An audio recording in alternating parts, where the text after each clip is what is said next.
भारत र नेपालका पेट्रोल पम्पहरूमा के फरक छ भने नेपालमा काहीँ सुनसरी पेट्रोल पम्प छ, काहीँ तिरुपति पेट्रोल पम्प छ, काहीँ चितवन पेट्रोल पम्प छ।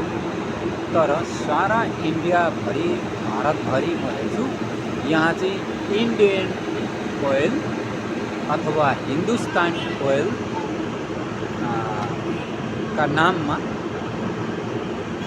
पेट्रोल पम्पहरूमा यही नै लेखिएको हुन्छ, हिन्दुस्तान ओयल अथवा इन्डियन ओयल। ये दुई खालका ओयलहरू भेटिन्छन् सारा पेट्रोल पम्पहरूमा। इन्डियन ओयल र हिन्दुस्तान ओयल लेखिएको हुन्छ। तर नेपालका पेट्रोल पम्पहरूमा चाहिँ Sunsari oil, Chitwan oil, Siraha oil, Lahan oil